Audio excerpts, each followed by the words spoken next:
I would like it if VP is something that I could maybe get as a raider in some sort of way. And I think that would get us on to some speculative talk about the next gearing system the World of Warcraft is going to have, which is whatever the hell they're doing for raiding in patch 9.1. Where all we know right now is Ian has sat down and he's just said, Raiders, we know you're not enthused about the gearing right now. We're working on it. It's going to be themed after domination magic. So it's like, is that going to be Crucible of Storms gear where, you know, it just has some cool stuff on it and that's why raid gear is best in raid? Or is it going to be some sort of situation where we get a currency and, you know, we basically have like a minor version of corruptions, but with a currency system where we earn that currency from raid? I wonder. Now, a large part of me just does think, instead of doing these big, like, per patch gearing systems, like, you know, corruption gear or domination gear, would it not be easier just to throw VP on raid gearing and just be like, this is how we do gearing this expansion. Done. Wash our hands of it. Get back into making content, because that's what everyone, you want content, I want content, Matt wants content, we all just want content. Not endlessly being the system's treadmill. Yeah. Yeah, it's interesting because I think they have grander plans than VP for raid. I think the fact that raiding is obviously what sets them aside is PvP and N+. You log in any night of the week, or you know, I guess with like some rated teams and with N+ groups, it does matter who's online. But generally speaking, you can log in, you can go do it, and there's always been like a case of there's a reward for that. And I don't see them doing something similar for raid. I don't see them going, okay, raiding is now an activity that you'll do all the time, which makes me think they're going to go with something very different rather than this like really segmented every couple steps treadmill. I imagine they'll go with something a little bit more unique, because the domination stuff is. I'm even thinking of the secret for the mount that felt really kind of cool. The new one, I can't remember what it's called, the Shade Seeker or whatever it was, with you go and forge it with all that domination magic. But the idea of doing that, but for your raid weaponry, because you're sitting there, you're going to your raid, you're getting this big stuff, and it needs to feel big, but also instead of homogenizing all the systems together, can they make each raid and the gearing system around that feel special? Like you remember specific bits of gear you got in raiding in the past, in your Ulduars and stuff like that. You remember those bits of gear. How can they do that for raid?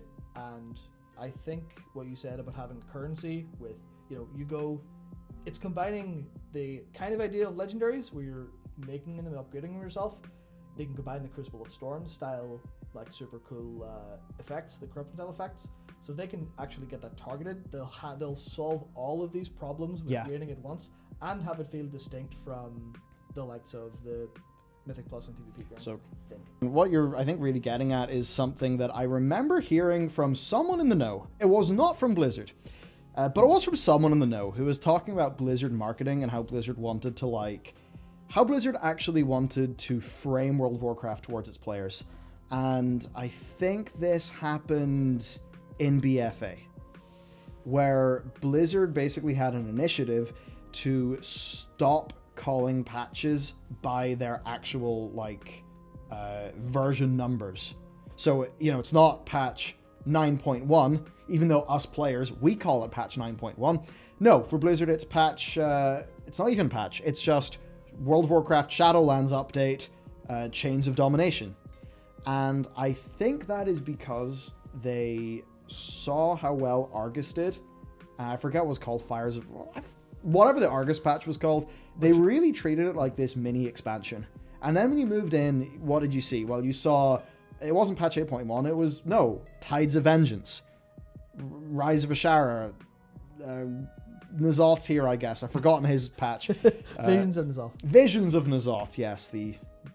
One of the worst patches we've had. The raid was decent, and Horrific Visions were awesome, but that's kind of besides the point.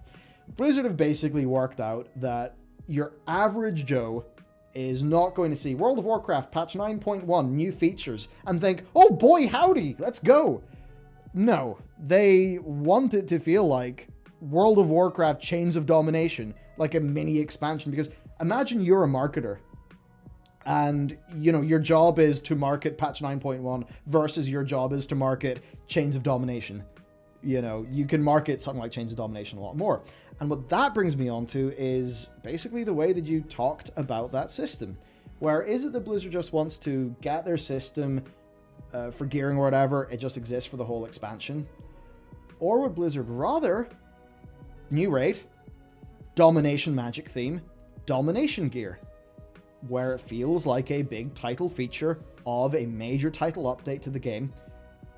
And I think that's the sort of thing that is, in a way, it's good for the game because it helps to combat the seasonality problem. And this is something we talked about in the last episode. If you watched our most recent WoW News episode as well, World of Warcraft lost 41% of its players in 2 months. And that's because it's highly seasonal. People come in for that expansion. And I think what they really want to do is have each one of those patches be one of those big sort of high, you know, seasonality moments, more so than in the past.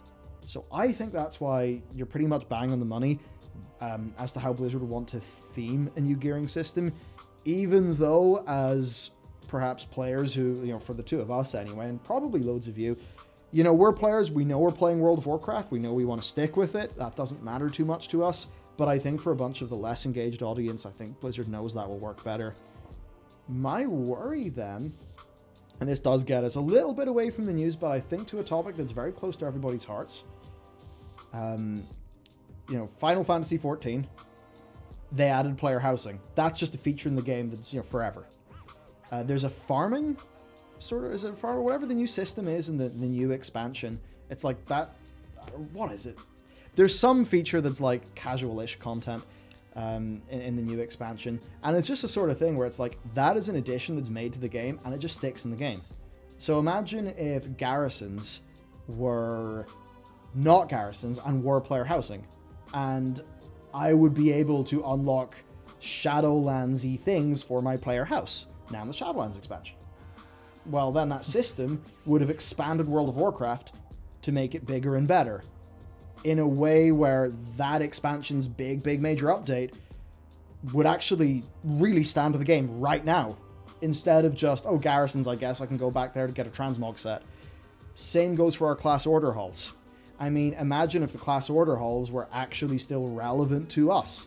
I mean, if the next WoW expansion came out and Blizzard actually, as a major thing, said, hey, you know your class order hall? That's actually a bit of your base now. And whenever you make a new character, and that character, say a hunter, that character starts off in your class order hall. I mean, man, people would be really into that. So for me, the worry is that if things are developed as, you know, this is a build-around feature for this expansion only, and we throw it in the bin afterwards, which is how Blizzard design almost every feature they make now, I would then worry if we get to the stage where it's like, I mean, you know, gearing systems only last for a patch, and then they're thrown in the bin, and there's a new fancy one. I would then wonder, would it not be easier just to keep the gearing very simple, and all of the effort that goes into trying to make that big, hyper-juice new gearing system, maybe that effort could go somewhere else. Because at least I'm in a situation where I'm a raider, I just want it plain and simple, and I would actually rather Blizzard spent less time working the content that I play the most, and more time working on content for a bunch of the casual player base, because a lot of that stuff is like Deaths of Chromie, or the, you know, Trials of Ascension, or all those things. They're really cool. So I guess thanks for sending me off on a big rant. You're very welcome, you're very welcome.